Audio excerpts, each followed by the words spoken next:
జగన్ తన తండ్రి ఆశయాలను నెరవేరుస్తూ ముందుకెళ్తున్నారన్నారు వైసీపీ నేత రామసుబ్బారెడ్డి. ఈసారి ఎంపీగా పోటీ చేయాలని గుమ్మనూరు జయరాంను అధిష్టానం సూచించిందని, అయితే ఆయన మాత్రం ఎమ్మెల్యేగా ఉంటానని కోరుతున్నట్లు రామసుబ్బారెడ్డి చెప్పారు. రాబోయే ఎన్నికల్లో కలిసి ముందుకెళ్తామంటున్న వైసీపీ రీజనల్ కోఆర్డినేటర్ రామసుబ్బారెడ్డితో మా ప్రతినిధి శ్రీరామ్ ఫేస్ టు ఫేస్. ఉమ్మడి కర్నూలు జిల్లా వ్యాప్తంగా రాజకీయ సమీకరణాలు రోజురోజుకు మారుతూ ఉన్నాయి. అయితే ఇదే అంశానికి సంబంధించి మనతో మాట్లాడడానికి ఉమ్మడి జిల్లా కోఆర్డినేటర్ రామసుబ్బారెడ్డి సార్ మనతో ఉన్నారు. సార్ నమస్తే. చెప్పండి, ఈరోజు కర్నూలు జిల్లా సంబంధించి అసమ్మతిగా ఉన్నటువంటి ఎమ్మెల్యేలు రోజు రోజుకు అంటే పార్టీకి టచ్లోకి రావడం లేదని చెప్తా ఉన్నారు. ఎలా ఉందంటారు పార్టీ పరిస్థితి జిల్లాలో? ఈరోజు పార్టీ పరిస్థితి మనందరికీ తెలుసు. ఈరోజు రాష్ట్రంలో జగన్మోహన్ రెడ్డి గారి నాయకత్వంలో వైఎస్ఆర్సీపీ పార్టీ చాలా పటిష్టంగా ఉంది.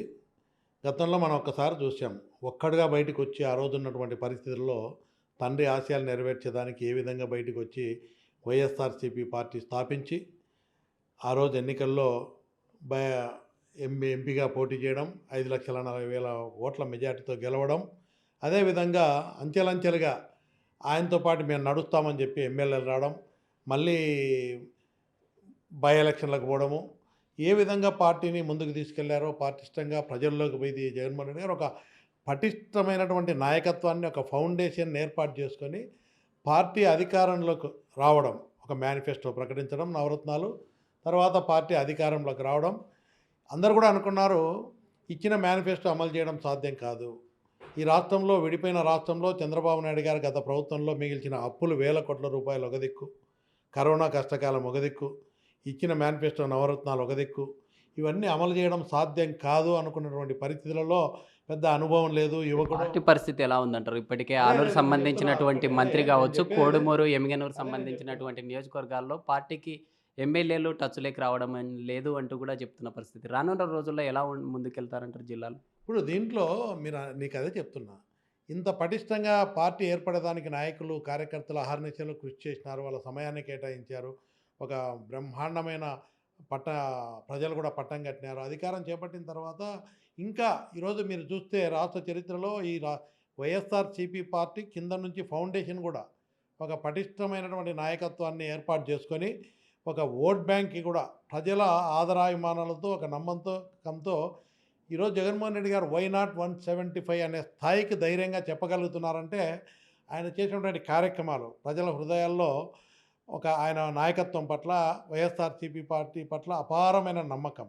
మళ్ళీ జగన్మోహన్ రెడ్డి గారి నాయకత్వంలోనే ఈ రాష్ట్రంలో పేదవాడికి, పేద ప్రజల యొక్క సంక్షేమం కానీ, వాళ్ళ పిల్లల భవిష్యత్తు బాగుంటుంది అనేటువంటి ఆశలు చిగురించాయి. ఈరోజు రాష్ట్రంలో గత ప్రభుత్వాలు చూశాను, చంద్రబాబు నాయుడు గారు తెలుగుదేశం హయాంలో కానీ పేదవాడికి గతంలో రాజశేఖర రెడ్డి గారి మహానేత అండగా ఉన్నారు.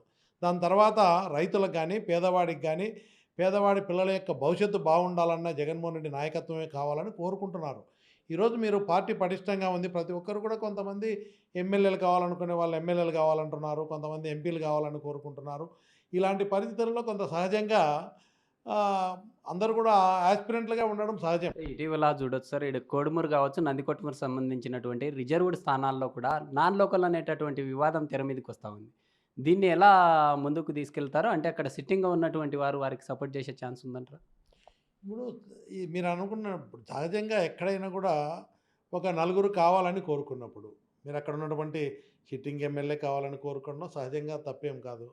అదేవిధంగా అక్కడ పార్టీకి పనిచేసినటువంటి మిగతా వాళ్ళు కూడా ఎవరైతే ఉన్నారో వాళ్ళు కూడా, మణిగాంధీ కానీ, మురళి గారు కానీ, మిగతా అందరూ కూడా తప్పేం లేదు కోరుకోవడంలో. ముఖ్యమంత్రి గారు ఒక నిర్ణయం తీసుకొని, ఒక పార్టీకి ఇట్లయితే బాగుంటుంది, మీ సేవలు కూడా ఉపయోగించుకుంటా, మీకు కూడా మంచి అవకాశాలు ఇస్తానని అందరికీ చెప్తున్నాడు.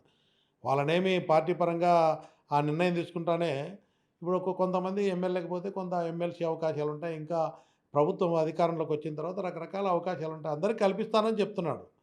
అందరి సేవలు ఉపయోగించుకొని తప్పకుండా కర్నూలు డిస్టిక్లో కానీ, నంద్యాల జిల్లాలో కానీ నాకు ఏమాత్రం అనుమానం లేదు. గతంలో వచ్చినటువంటి తీర్పు మళ్ళీ ప్రజలు జగన్మోహన్ రెడ్డి గారిని ముఖ్యమంత్రి చేయాలనే ఆలోచనతో ప్రతి ఎమ్మెల్యేని గెలిపిస్తారు, 2 పార్లమెంట్లు గెలిపిస్తారు. బ్రహ్మాండమైన తీర్పుతో మళ్ళీ వైఎస్ జగన్మోహన్ రెడ్డి గారి నాయకత్వంలో వైఎస్ఆర్సీపీ పార్టీ అధికారంలోకి వస్తుంది తప్పకుండా.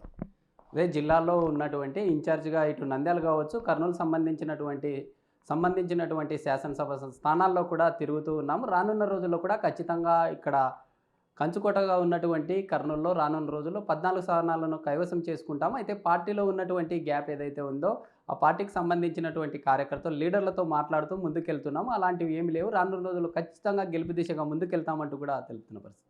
వీడియో జర్నలిస్ట్ సురేష్తో శ్రీరామ్, బిగ్ టీవీ, కర్నూలు.